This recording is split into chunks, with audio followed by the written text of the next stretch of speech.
Hello class, and now we are going to look at, again, graphing trig functions, but now we are going to look at maneuvering or manipulating our parent functions to get a different graph. So we're going to start our t-table the exact same way. So it's going to be negative 2 pi, negative 3 pi over 2, negative pi over 2, negative pi over 2, 0, and then positive pi over 2, pi, 3 pi over 2, and 2 pi. And again, we use those x values because on the unit circle, those are the ones where it gives us our nice zeros and ones to graph. So now to find our y value, we are just going to take the sine of each angle and multiply it by 2. So sine of negative 2 pi is going to be right here on our unit circle. So it's going to be 2 times 0, which gives us 0.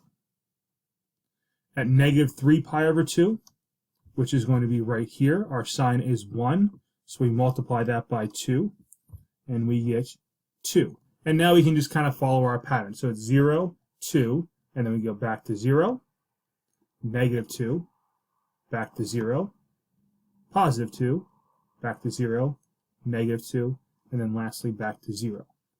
So we can now plot our points. So negative 2 pi, 0, negative 3 pi over 2, 2, 0, negative 2, 0, 2, 0, negative 2, 0, and then our pattern will continue. So we can go up to 2, 0, negative 2, 0, 2, and 0. So we'll get a general shape of a graph that looks like this. And what's nice is because it's oscillating, we can kind of follow that general pattern for when we want to graph these functions. So now that we've kind of gotten the hang of this, we're not going to do this by using a t-table, we're just going to do it by estimating. So sine of y equals 1/2 x sine x. So we know for sine, our y-intercept is 0, 0. And now we're going to follow the pattern that we go up to a positive, down, up, and just follow this cycle. So every pi, we're going to end up back at 0 because at pi and 2 pi, our y-intercept is always 0. So we can go ahead and put all those zeros in. And now, this number out front tells us how high our graph's going to be. So we're only going to go up to 1/2, and we're only going to go down 1/2, up 1/2, down 1/2, and up 1/2. And we just follow this pattern the whole time, and that gives us a rough sketch of what 1/2 sine x is going to look like. Okay, for the next one, it's negative 2 sine x. So again, we know where all our zeros are. So since it's sine, we have zeros at all of the pi's. So we put all those in a while.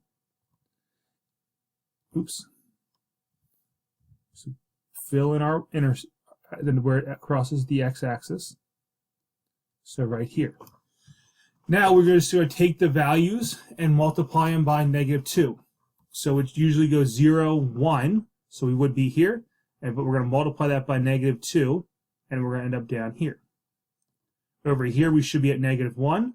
Multiply that by negative 2, and we're up at positive 2.